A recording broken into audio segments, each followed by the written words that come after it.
Let's wait a few more minutes, let a few stragglers come in, and then we'll get going.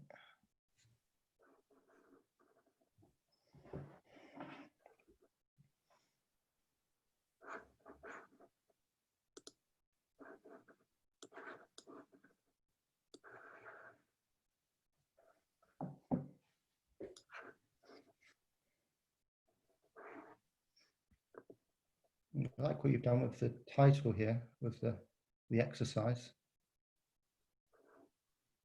Was that your attention to detail, or is that so? I didn't quite get that. Your little exercising guy in the word exercise. I said I like the attention to detail. Yeah. I spent a ridiculous amount of time. Obviously, with the cell metabolism work, you can go for the cover, which is obviously quite exciting.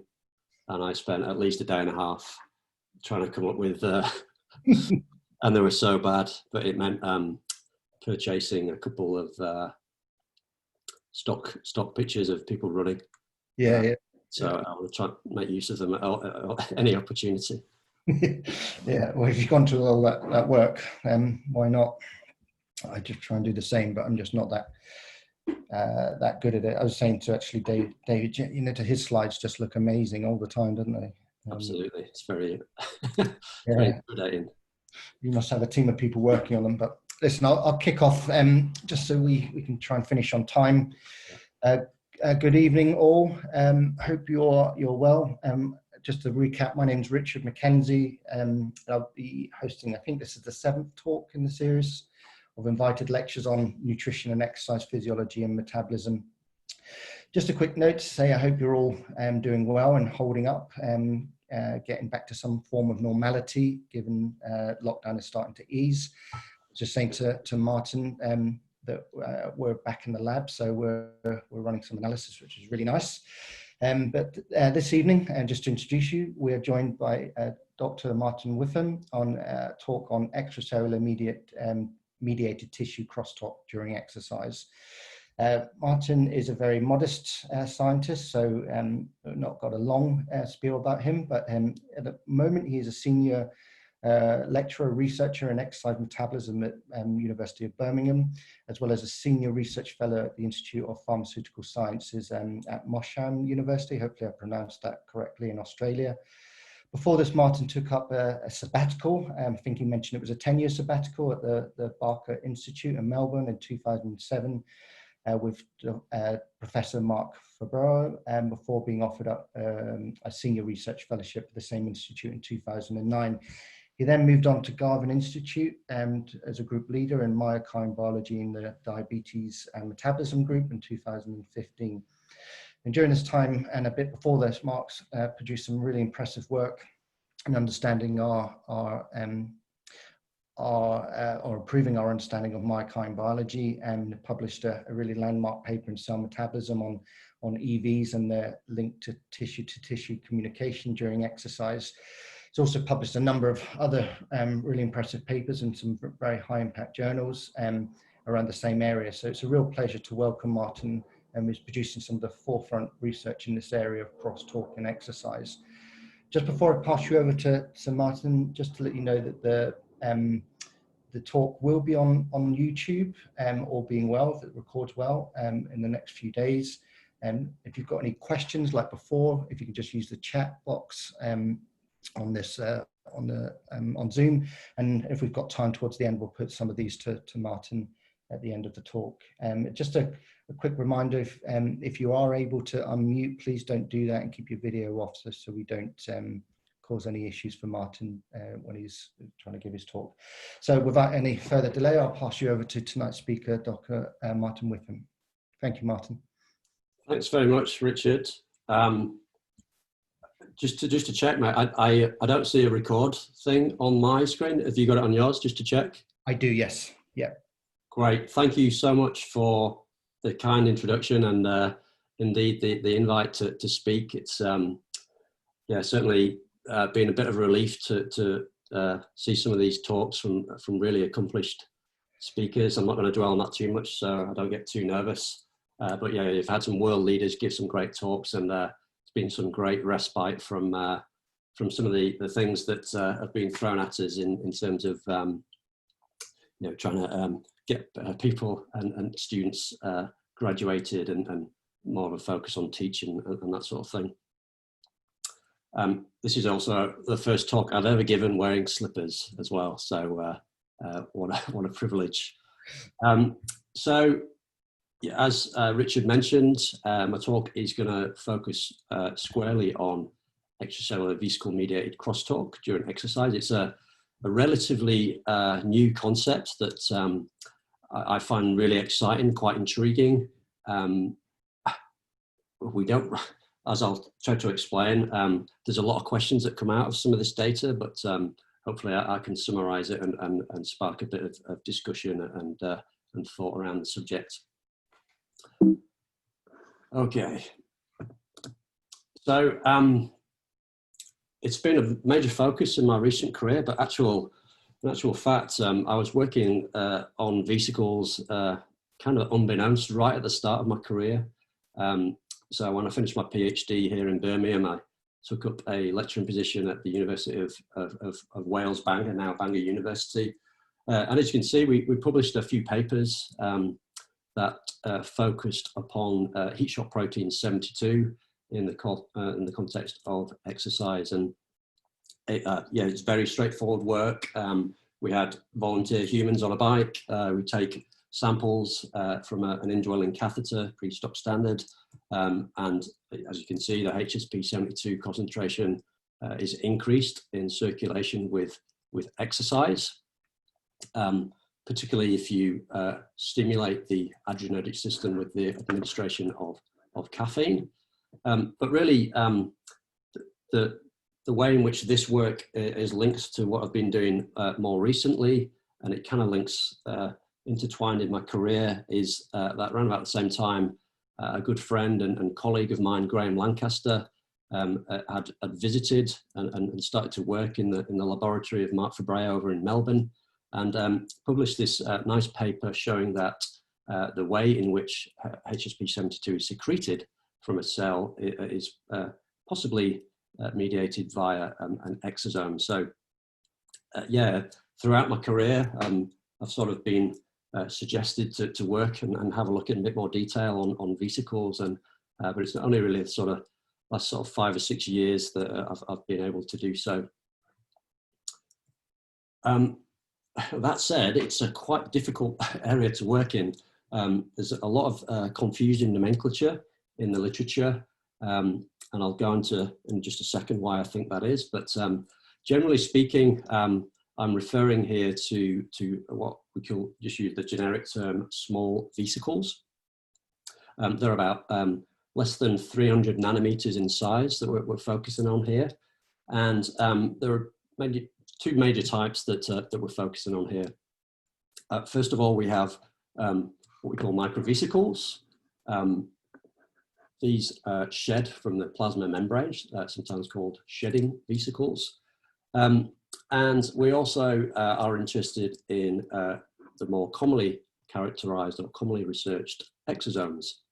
Now, the latter, they form from sort of another direction of endosomal compartments, and instead of being degraded by the lysosome, they are fused with the plasma membrane in order to release what we now call exosomes. Now, I use the generic term small vesicles because it's really difficult actually to be able to distinguish small vesicles that bleb off the plasma membrane from exosomes. So, and it's a real challenge in the field. But nonetheless, I think one of the really exciting aspects to this area of research and in general biology is that both types of vesicle can transfer protein, genetic material in the form of RNAs and microRNAs, although that is quite contentious at the moment, and lipids. They can both be packaged within these vesicles, and importantly, can be transferred to other cells. So it's a really exciting area of biology, and it sort of changes to some extent the dogma in terms of how cells can signal between each other. and I'll go into that in a bit more detail throughout the talk. I say there's some indecision in the literature. That said, I think most would agree we are moving to a situation where we could describe an exosome as being perhaps a vesicle that has a tetraspan in CD63 or CD81 or CD9 on the surface, and more so if we have a detection of some of the luminal proteins such as syntidin 1, TSG 101, and Alex is another one that's often used to describe an endosomally derived exosome. So I'll move on and think, but always be mindful that not always can we distinguish these two vesicle types, and that might actually influence how we interpret the data. Now, I think one of the main reasons there is a confusion in the literature is that really there is no gold standard form of isolation for small EVs from both biological fluids and cell culture media and things like that. However, very conveniently, there was a recent snapshot article published in Cell just a few weeks ago that really quite well summarizes some of the isolation techniques that we have available to us in the field. Now, first of all, we can precipitate with various polyethylene glycol sort of solutions.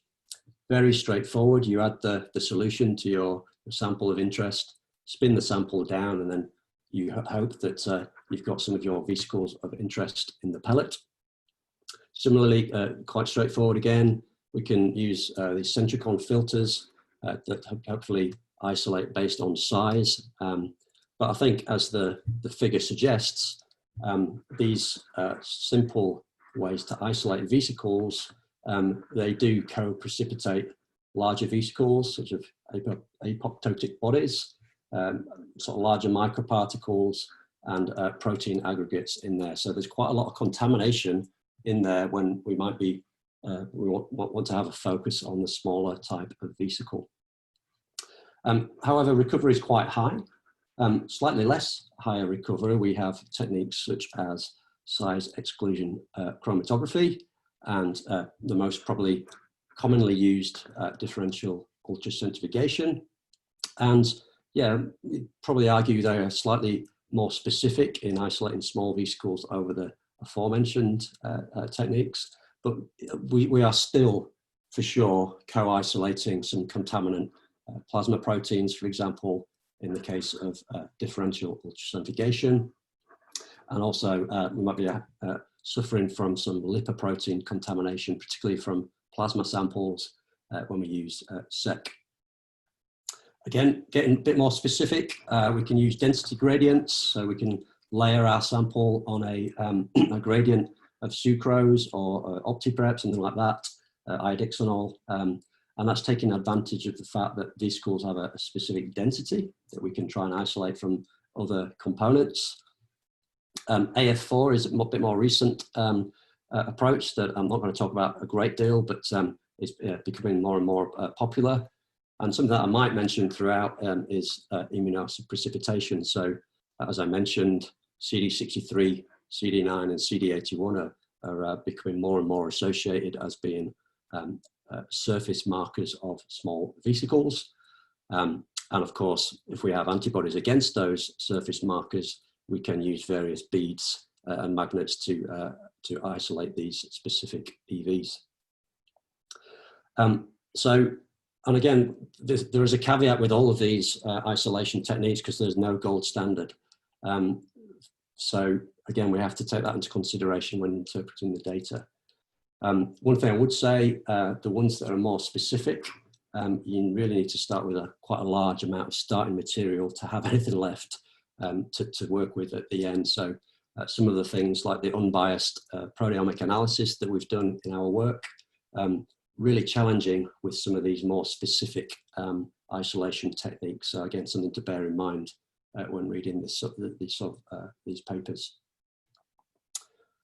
So there was some early work on the idea that small EVs might be released into circulation with exercise. On the left, you can see some nice work that has used a really nice method of analysis called nanoparticle tracking analysis, as the figure suggests. It gives you a really nice indication of the number and size of nanometer-sized particles within your sample. So this is an example from 2 subjects that have done an incremental cycling test to exhaustion, and they have done the NTA after a differential ultracentrifugation isolation. And again, it's sort of, in fact, we've done similar NTAs subsequently, and it's recapitulated this to some extent. These authors also did some more subjects and looked at some different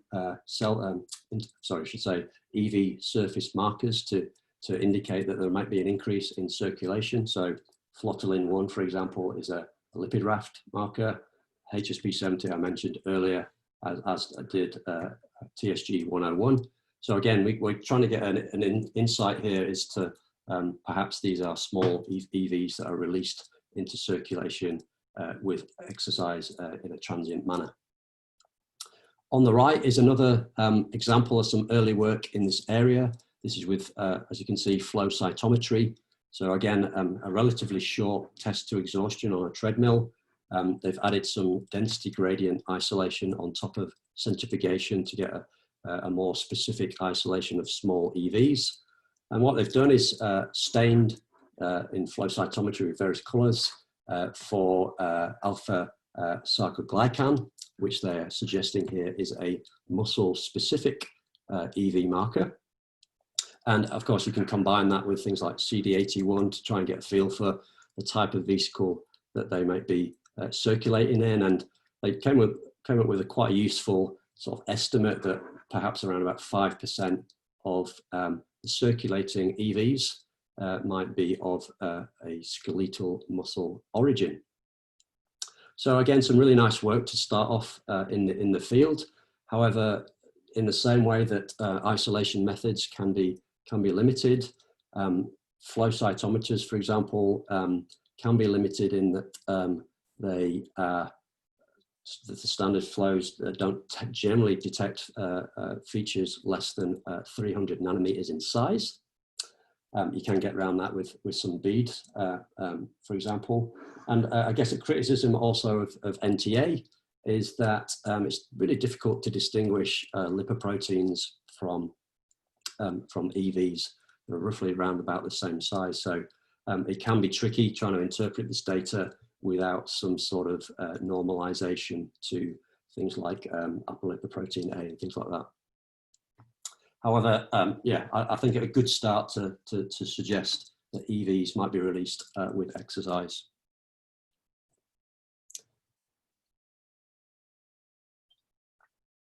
So I need some water here because I'm talking quite quickly. So a lot of my work, certainly in my aforementioned 10-year sabbatical in Australia, really focused quite heavily on some advanced proteomic analysis. And by no means am I a physicist, but I just use this slide to describe our approach. This is what we call shotgun proteomics. This is with a quite commonly used Q-exactive mass spectrometer. So, for example, we isolate some vesicles via a simple method such as centrifugation. We lyse, reduce and alkylate the proteins that are within those EVs to unravel them, and of course to allow them to be digested with a protease such as trypsin. What we then do is then separate those peptides along the LC column, and just at the end of the LC column, they are converted from the liquid phase to the gas phase via, of course, electron spray ionization. And then the process from that point onwards is really about filtering and sorting these ions within the mass spec. So, for example, they're injected and sorted within the mass filter, the quadrupole mass filter. and congregated within the C-trap here.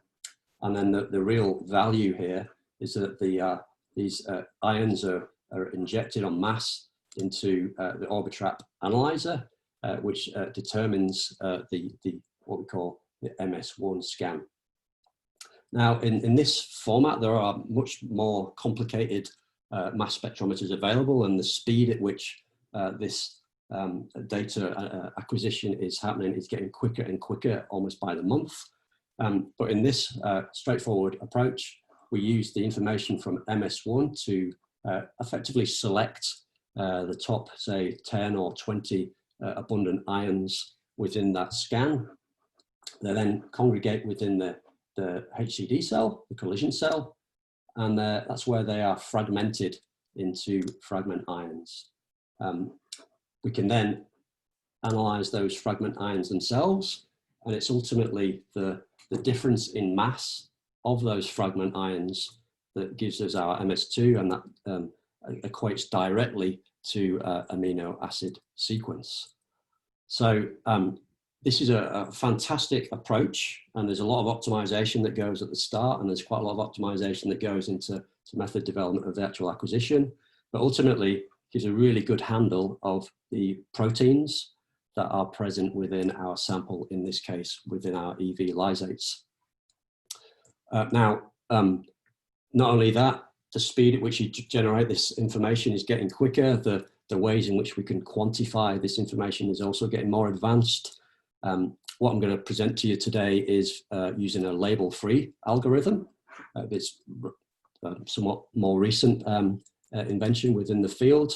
You can also label the peptide before you analyze them with isobaric tags to be able to multiplex and look at protein changes within the same run. And something that we're investing quite heavily in terms of both money and time is metabolic labeling. So I'll talk later on about ways in which we are labeling mouse tissue with stable isotopes to get a handle on what's going on with EVs in the context of exercise. Okay. So yeah, we, as Richard mentioned, we were really fortunate enough to publish, make a reasonable contribution to this field.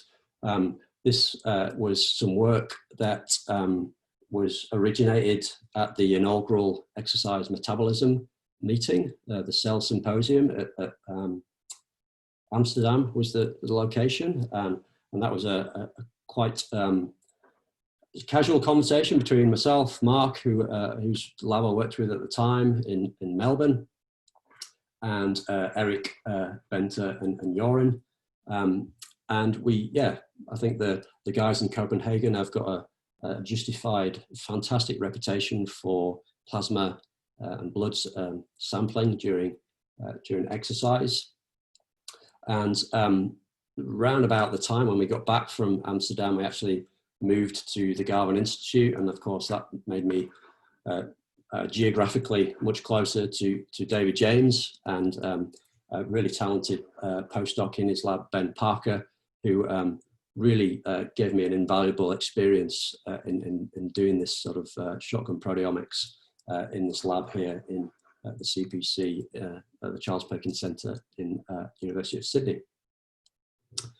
So what do we do? Well, we again made use of the expertise of Joran and Eric and Benter in Copenhagen, and we took blood from a indwelling catheter in the femoral artery, and the significance of the placement of that cannula will become apparent later on.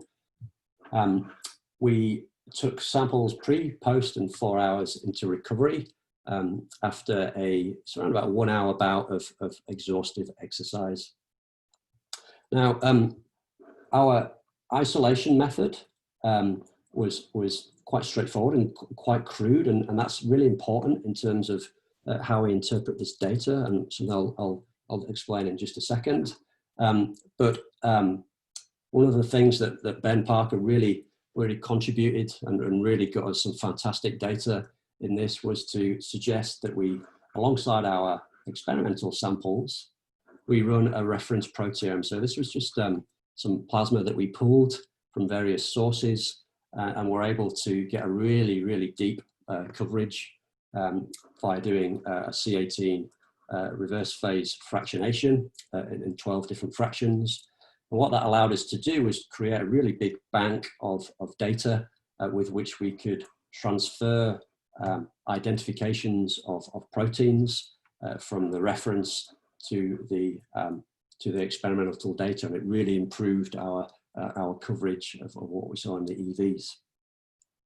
Now, you know, we've received some criticism of our approach, of course. I think it was slightly against dogma in terms of there was an assumption that if you spin your samples at 20,000 G and not 100,000 G, then you don't actually get any small vesicles within your sample.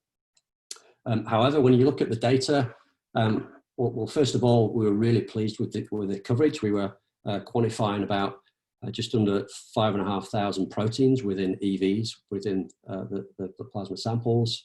And what I've done is just highlight some of the frequently identified surface markers or luminal markers of small vesicles, just to sort of say, even when we spin at 20,000 G, we are actually picking up these smaller vesicles. And that was really important for us to interpret the data, because what we're doing is, in the context of post-exercise and pre-exercise, we're injecting the same amount of protein into the mass spectrometer.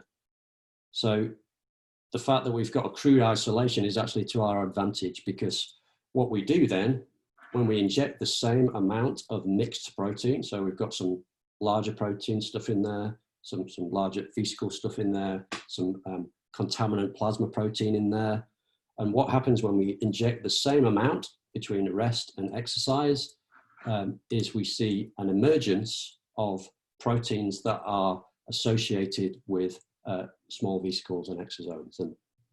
And just before I go into that, sorry, I skipped ahead a bit there, but I think one of the most interesting and intriguing aspects to this initial analysis was that when you run the majority, or if not all of these 5,500 proteins through the signal P server, which is an algorithm that will try and predict whether there is a signal peptide on the protein, 80% are predicted not to have a signal peptide.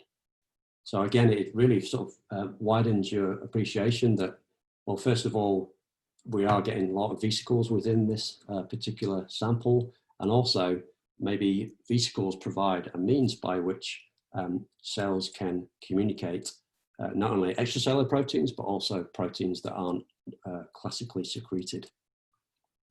So as I said, we inject the same amount of protein from exercise and rest. What we're seeing here is an emergence of proteins that are associated with small vesicles, such as Alex, which is involved in multivesicular body formation, adhesion molecules, which I'll talk about in a bit more later on, lipid rafts, flotillins, things like that. So again, we were quite confident that with this unbiased proteomic analysis of crude isolates, we see an emergence of proteins associated with small vesicles, and that really supports some of our earlier data to suggest that it's these smaller vesicles that can be released with exercise. So move ahead a little bit. This is something that I've picked up in my time here in Birmingham. I'm very fortunate, shortly about 9 months after I arrived, to discover that we had access to the instrument that you see in front of you. This is an ExoView instrument made by NanoView Biosciences, and it kind of gets around the bias that might be added to a specific isolation method, in that there is no isolation method. We simply place our plasma sample diluted onto these microfluidic chips that are inundated with antibodies against these markers, the surface markers that I mentioned earlier. CD81, CD9, CD63, and there is some opportunity to customize these chips for any surface marker that we might be interested in. Again, I'll talk about that later on. Yeah, it's a little bit similar in concept to the NTA, in that we're effectively counting vesicles that are positive for these specific markers. Something that's a bit more recent, we haven't quite cracked it yet, but it's something that's becoming commercially available now, if not very soon. And that is a bit similar to flow cytometry method, where we can permeabilize the surface of EVs and actually probe what's inside them.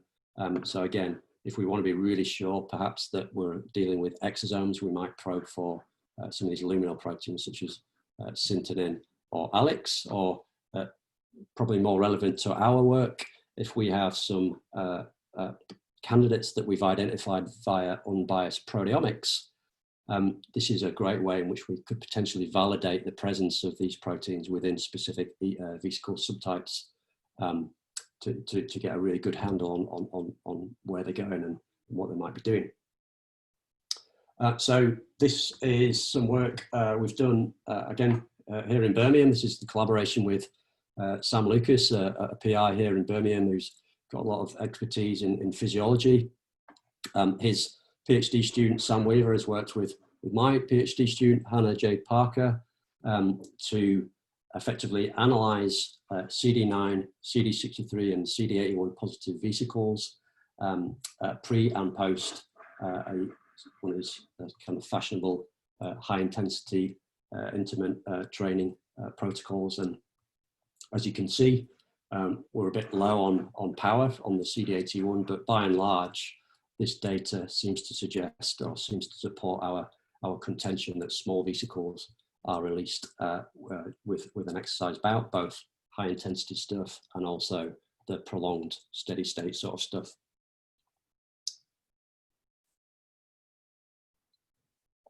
So I hope I've convinced you that small EVs are released into circulation, but of course that raises a huge number of questions. I guess the main one is, what is the purpose? What is the biological significance of EV release during exercise? I guess the remaining questions go some way to trying to address that. So what is the tissue source of these EVs? What is the destination? And what mechanisms might actually mediate this tropism? And the latter question is something that we're really trying to discover as we move forward. So with regard to what these are doing, one thing that was quite striking, so again, in the initial data, in the proteomic data, we showed, again, if you're unfamiliar with a volcano plot, everything on the right here, something that has been significantly increased with exercise.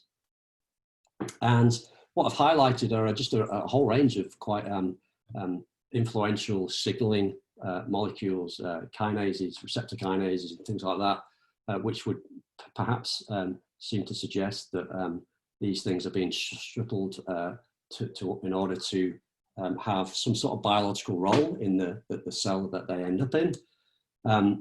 And of course, you can also look for biological processes that are overrepresented or enriched within this significant data set. And you can look for, yeah, like I say, biological processes that are overexpressed or over-enriched.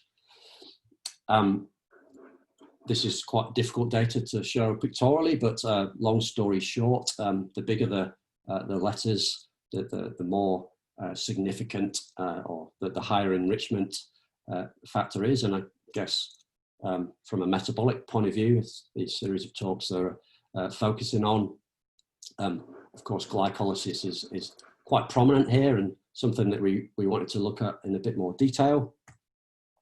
And if you go through the data set, you can see that actually throughout all of the major points within glycolysis, the major enzymes involved, they are all present within these EVs, and the majority of which seem to increase with that exercise bout. So glycolysis changing with exercise, that kind of makes sense, right? But again, just to re-emphasize, this is not in a cell, this is in circulation. So really creates a few questions about what on earth these proteins are doing in circulation, particularly when you consider that, again, doing the signal P-server analysis, this is what it should look like if it is a predicted signal peptide. But none of these glycolytic enzymes are known as secreted proteins. None of them have a signal peptide. It's conceivable the only way that they can get out into circulation is within one of these vesicles. There is a small precedent in the literature to suggest that in certain conditions, vesicles might be able to transfer glycolytic enzymes from one cell to another in order to actually influence glycolytic rate in the destination cell. However, again, caveats here, this is mostly in vitro work. I think we need to go a bit further to try and understand what the biological significance, or really actually confirm that these glycolytic enzymes are freely floating around in vesicles with exercise.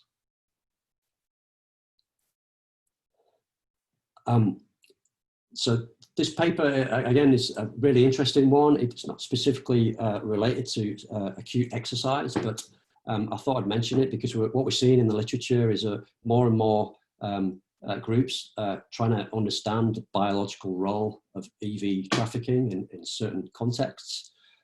So this is work that follows on from the frequently observed phenomenon of a reduced NAD availability with aging.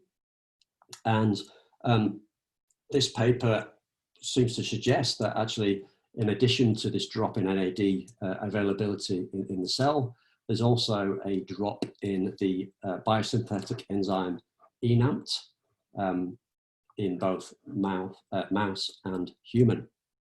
And you might think, well, that's a bit off topic, but not when I tell you that when they ran a sucrose gradient, so did a gradient-based isolation of EVs, that they showed that the ENAMT actually co-eluted, if you like, if that's a word, with a lot of these small vesicle markers, which seems to suggest that this ENAMT is exclusively contained within the small vesicles. And indeed, when they isolate small vesicles from plasma in young and aged mice, again, they do see a drop in circulating EV contained ENAMT, which again is quite interesting. But what is the actual biological consequence of this? And again, not necessarily related to acute exercise, but again, it really potentially supports the potential biological role or biological impact, particularly from a treatment side of things in terms of EVs. So when they treated primary hypothalamic neurons with EVs containing ENAMT, you can actually increase cellular NAD. But I guess what's most striking from this context is that when 25-month-old mice were injected with 4 daily injections of SEVs from adipocytes, they increased their running wheel activity. And of course, that's something that they tried to attribute to being related to ENAMT, because they don't see the same effect when they treat with EVs from ENAMT knockout adipocytes. So again, not necessarily related to exercise, physical activity for sure, but again, what I'm trying to get across is there is potentially a huge amount of interest and potential in the use of EVs to either treat things like activity, and to go one step further, mice treated with EVs from young mice live longer, quite simply. So of course, quite a profound biological effect, and you might have some criticisms of the approach. However, again, what I'm trying to get at is there's a huge amount of potential in understanding the therapeutic impact of EVs. So again, moving on, I'm trying to rush through to give a bit of time for questions. what is the tissue source of EVs? And this is something that we try to address with the expertise of our Copenhagen colleagues. So in addition to the data that are presented from the femoral artery, we did the exact same proteomic analysis of data from the femoral vein. And of course, if you have both and an estimation of blood flow, you can work out AV difference. So the net uptake or net release of EV contained proteins. And as you can see, there's a few proteins that are significantly released from the exercising limb. One in particular I'm really interested in is integrin beta 5, which I'll explain why in just a second. And again, one of the benefits to working in the proteomic field is that you can get public access to other people's data sets effectively. So what I've done here is overlay our arterial data with that of a group that has looked at the release of EVs from C12s. And as you can see, there's a bit of overlap, which might suggest that there's some contribution to the exercise response of EVs from muscle. Again, I'm not entirely convinced by this. I think we need to do some added experiments to actually figure out what the source of EVs are in the context of exercise. Now that was done really well by another group not too long ago. So again, this is a flow mediated or flow cytometry based analysis. They've done a real quick, nice isolation of EVs via size exclusion chromatography and used a multiplexed sort of a bead array style flow cytometric method. And what they've managed to do is that, in a context of exercise, identify some of the antigens that are being picked up by this flow cytometry method on the surface of the EVs that they're picking up. So, for example, you should see an enrichment of EVs that are positive for protein markers that are associated with things like lymphocytes, endothelial cells, leukocytes, platelets, and so forth. So again, that probably would seem to indicate that what we see in plasma during exercise is representative of a whole range of different contributions from different cells. I think in an ideal world, we would like to be able to see a specific marker and say, yeah, 100%, we think that marker says that that vesicle is from that particular cell. However, there is a slight bit of caution here. So for example, this is a lovely piece of work, again, Proteomics, where they have cell sorted different cell types from blood, done some really nice proteomics on each cell type and made the data searchable, which is always nice. And indeed, when you look at things like, so for example, CD41B is often used as a platelet-specific marker. And as you can see, it's far from being a platelet-specific marker. It's actually expressed in a whole range of different cells within the circulation. A similar story to the endothelial-specific CD105 has some expression within other cell types too. Similarly, again, we have to be mindful of the caveats of different isolation methods, but if we look at CD41B vesicles in the Vesiclepedia database, this is a compendium of a whole range of different data sets. We can see for sure we are picking up vesicles from platelets, but also different cell types as well. So some slight caution in when we attribute certain EVs to certain cell types when some of the protein markers might not be as accurate as we really want them to be.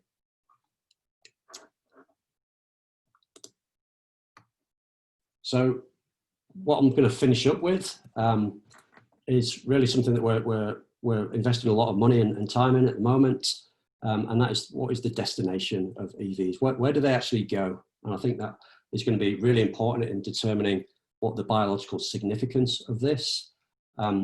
We did a little bit of analysis in the Cell Met paper here. So we've got some mice running on a treadmill.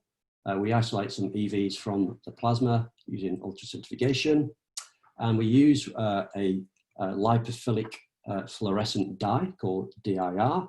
What that allows us to do is when we transplant, we tail vein inject EVs that have been labeled by this manner into recipient animals.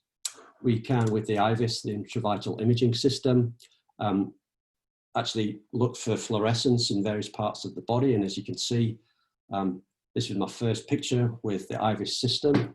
So quite striking. I was delighted to see this. As you can see, when we inject the same amount of protein equivalent of EVs from resting donors versus exercise donor, there's a clear difference in the localization of EVs. And given that we're injecting the same amount, we interpret that there must be something intrinsic to the exercise vesicles that causes the difference in localization. And when we open up the animals, we notice that there's quite a prominent uptake into the liver, which kind of, again, opens up some questions about potentially what role the EVs might be doing within the liver, or they maybe just being cleared quickly. Now, fluorescence inherently isn't massively sensitive versus luminescence or other approaches. So we wanted to go and look in a bit more detail because localization within the liver doesn't necessarily perhaps mean that there is interchange of cargo. So what we want to do is we went back to our mass spectrometry method. And as I mentioned earlier, what we did was incorporate some stable isotope feeding. So what we did was feed at exorbitant expense some mice with C13 labeled lysine. The upshot of that is that after a number of expansion of the colony, every mouse is fully labeled, so their entire proteome is labeled with labeled heavy lysine, such that if we take EVs from these mice in the context of exercise, we have some proteins in EVs that are distinguishable from non-labeled animals. And that's really, really useful because we can distinguish proteins that are delivered from EVs in the context of exercise versus proteins that are endogenous to different tissues. So here we took some plasma from some Silac mice. We isolated some EVs via centrifugation. And what we did was we placed those EVs onto some hepatocytes. We left them for a short while, 2 hours, I think it was, if I remember correctly, and gave the cells a really good wash. And then we did our standard tissue, or I should say cell proteomic analysis with some nice fractionation. First of all, again, I think this is important to note that when we do a gene ontology enrichment analysis on the cellular component, so that the place within a cell which these heavy labeled vesicles or these heavy labeled proteins are coming from, it's mostly small vesicle associated complexes, so endosome and filipodium, plasma membrane cell surface, an example. So we know that we are delivering the EV to the cell. And importantly, we do see a really interesting enrichment of integrin beta 5. Again, this protein that I mentioned might be being significantly released from the exercising limb. So again, I'm going through this super quick in the interest of time, but I hope you realize, so if we are detecting the heavy label within our analysis, within our hepatocytes, the only source of that protein is from the EVs. So we are actually seeing delivery of protein to the hepatocytes. And again, the integrin beta 5 really is really interesting. This has been shown as potentially mediating so-called organotropism in the context of cancer. So this is a lovely Nature paper published a few years ago, whereby the exosomes or small vesicles that are isolated from different cancer cell lines, the premise here was that for cancers that have very specific metastatic behavior, the proposition here is that the metastatic behavior is being mediated by small vesicles, and the vesicles are going to those specific areas, those specific tissues, mediated by integrin expression on the surface of the vesicle. So, for example, they see an enrichment of integrin beta-3 vesicles localizing within the brain, integrin alpha-6 within the lung, and again, consistent with our exercise data, integrin beta-3 positive vesicles are localizing within the liver. So again, it's nice to get both from a pathological context and a physiological context a feel for the fact that it kind of aligns, and we are actually understanding tropism a bit more. Which really is, I think, a really important step if we are to hopefully realize what has been suggested for a number of years now, that we might be in a position perhaps where EVs might be able to be a really efficient form of drug delivery. So again, the EV is protecting things, it's protecting the cargo from the outside, from the extracellular environment. Of course, if we have a means by which we can deliver drugs to specific tissues and offset the side effects of systemic administration, then that would be an amazing thing. And of course, really the first step, or one of the steps in determining whether this is feasible, is to actually understand what it is that directs EVs to certain tissues. So this is something that we're chasing quite heavily now with some recent funded work. So this is work we're doing at Monash over in Melbourne. Ollie and Casey that work in Mark's lab are doing a heroic effort to keep our large colony of Silac mice alive, because what we're trying to do is effectively move what we did in vitro in vivo. So we have a large number of exercised or sedentary Silac animals.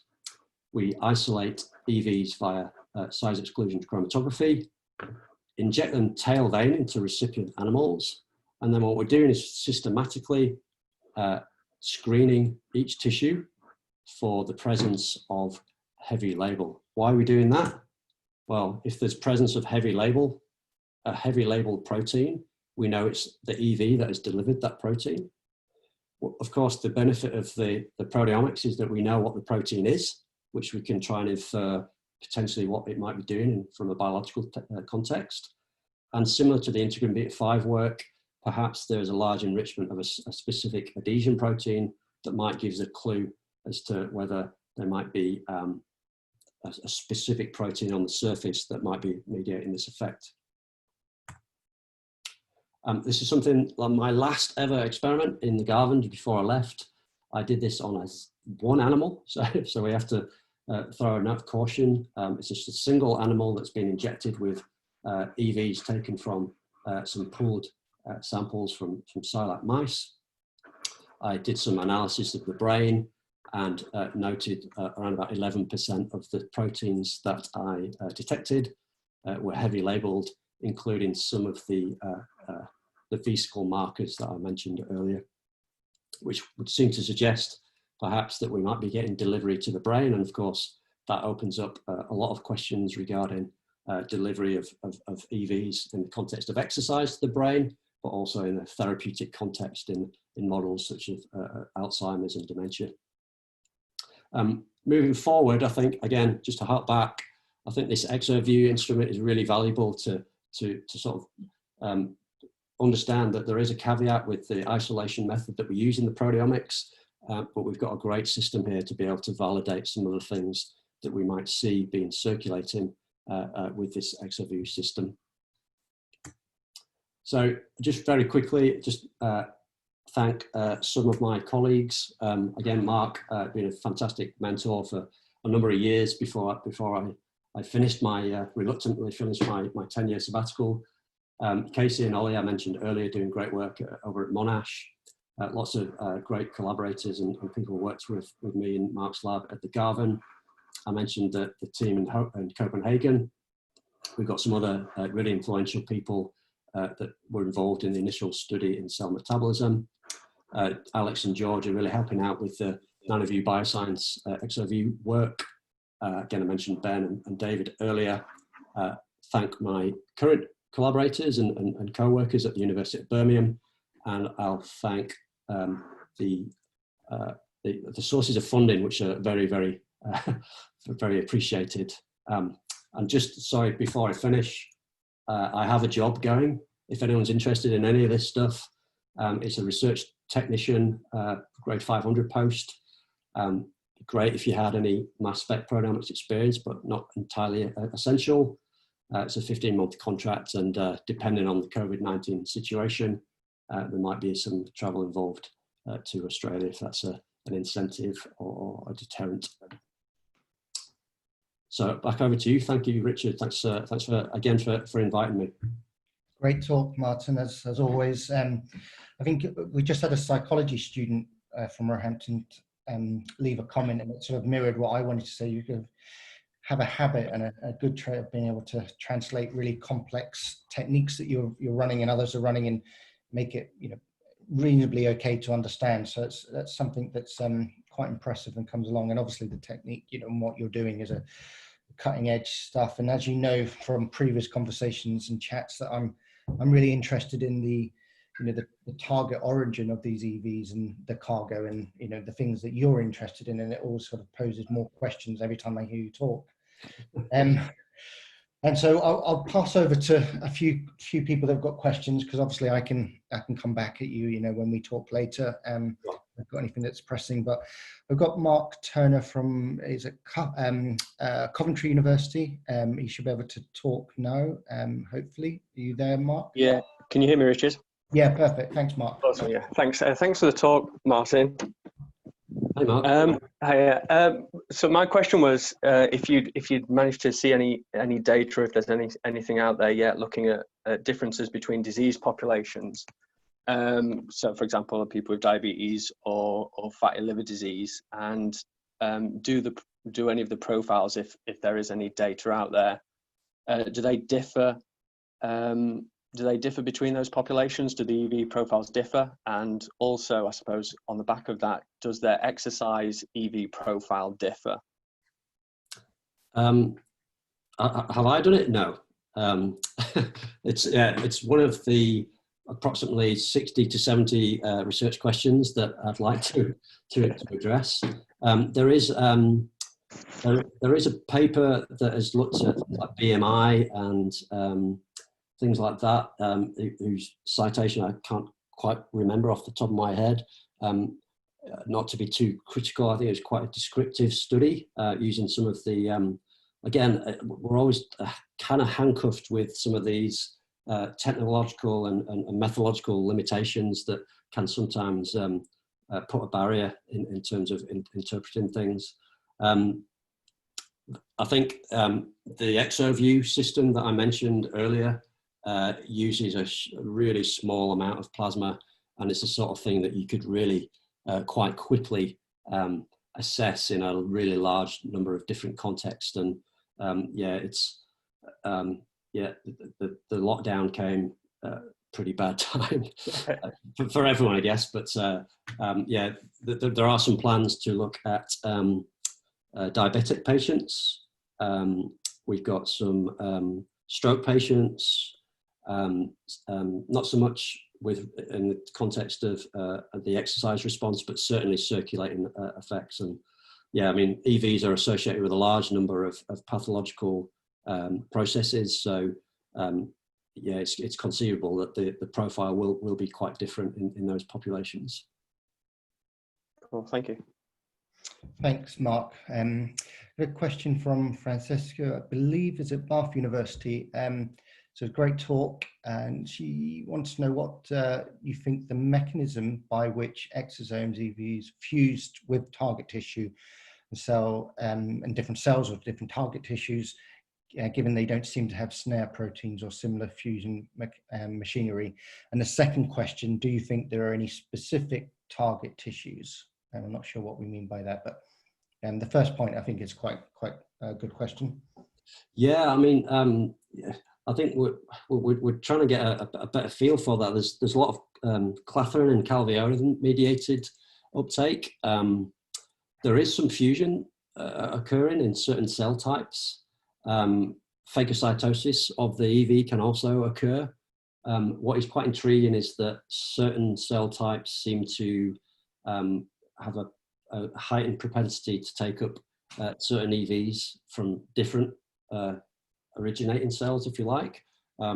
Yeah, it's really difficult, but that's something obviously that we're hoping to get a better feel for with the SILAC work.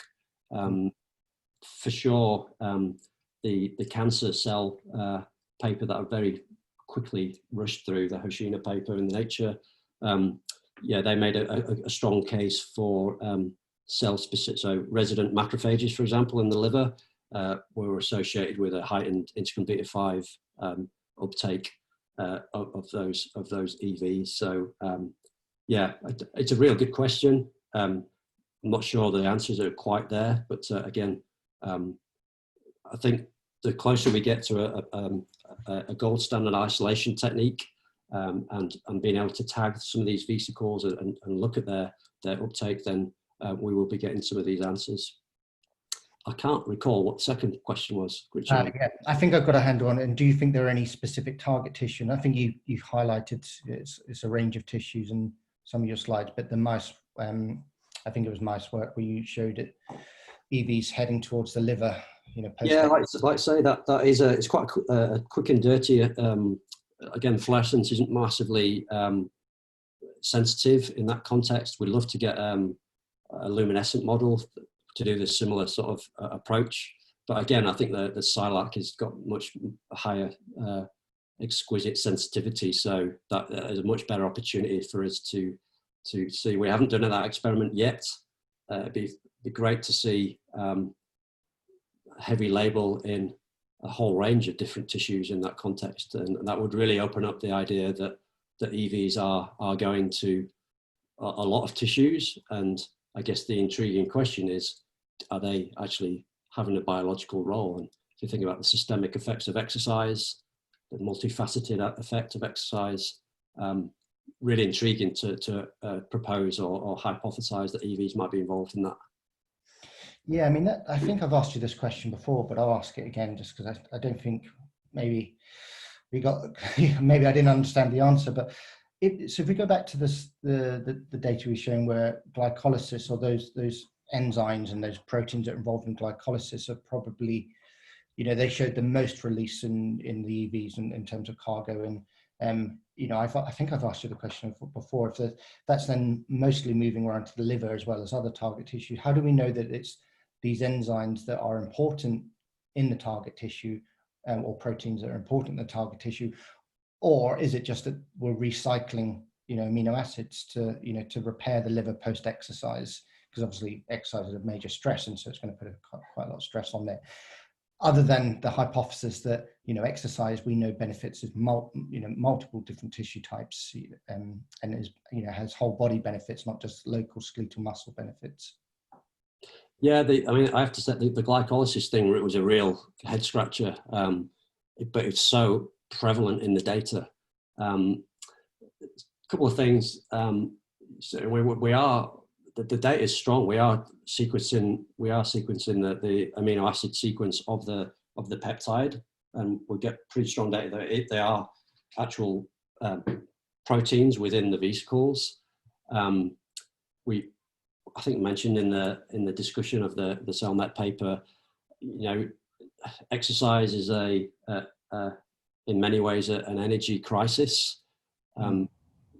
Translating protein costs energy, and also degrading protein costs energy. So it might be a way in which resources could be shared.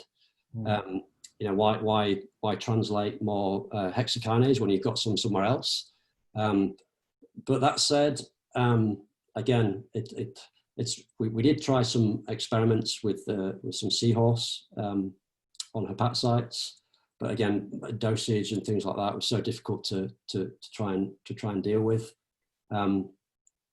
There is some data that EVs can operate as independent metabolic units, which again is a mind blower, because then you can have metabolism occurring outside a cell. So whether it's useful to degrade glucose within an EV in circulation, I don't know. So yeah, there's probably a reason you forgot the answer, because I don't really have one.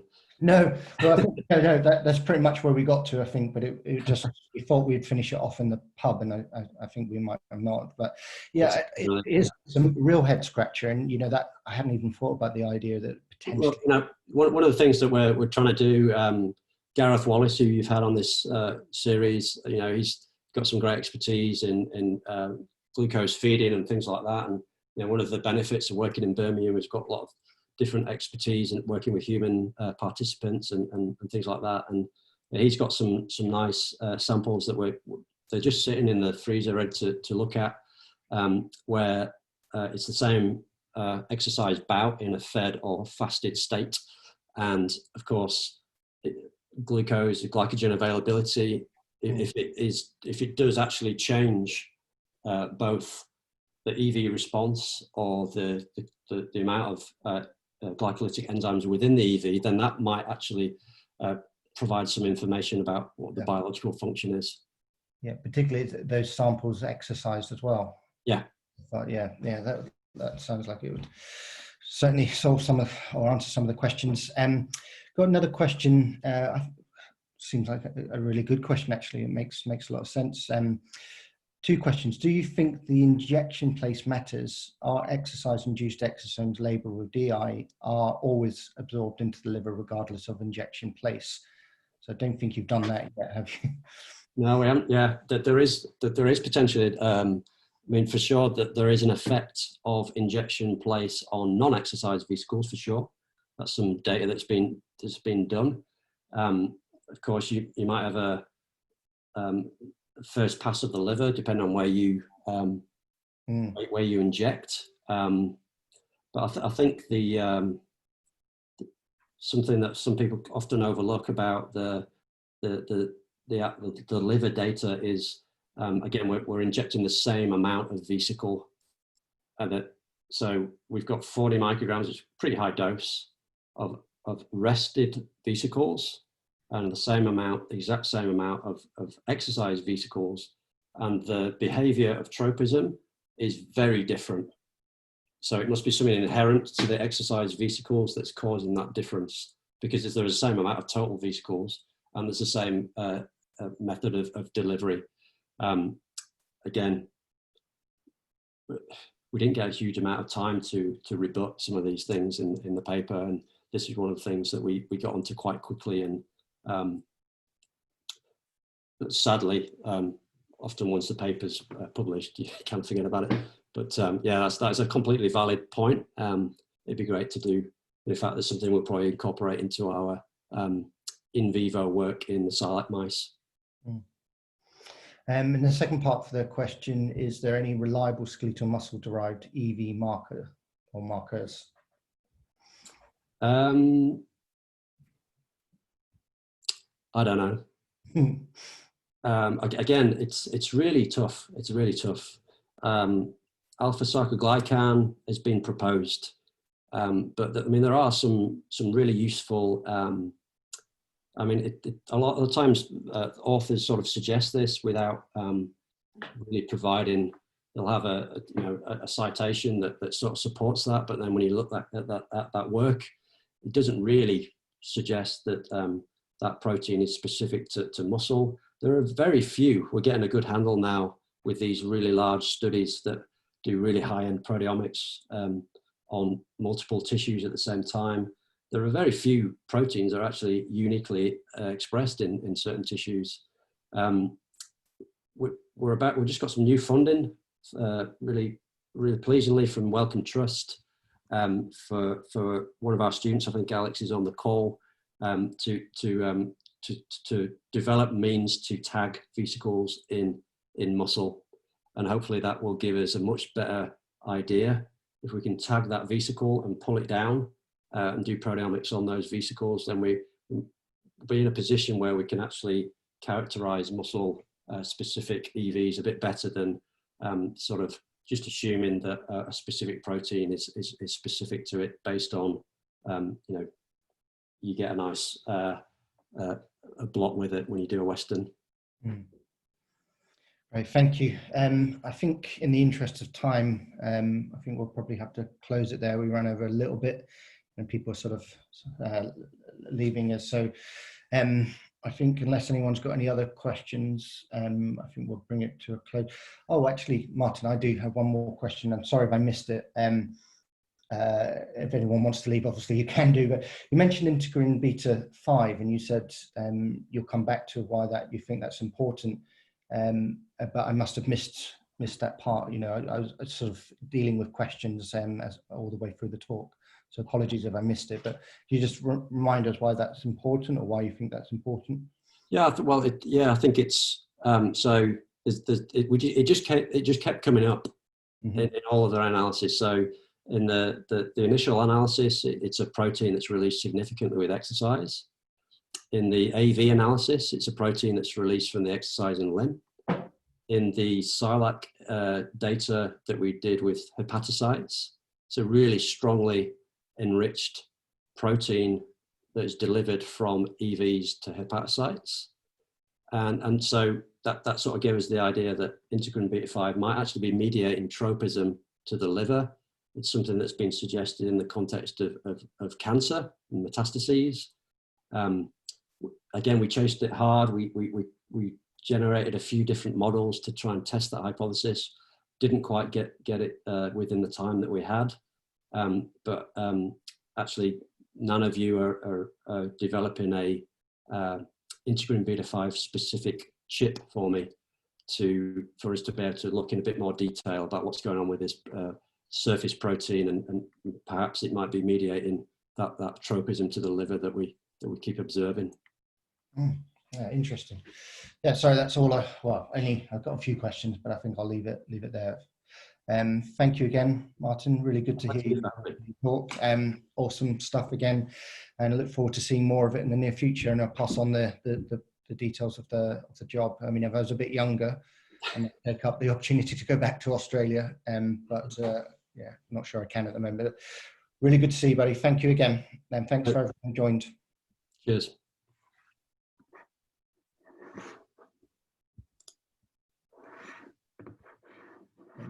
Let me just hit that.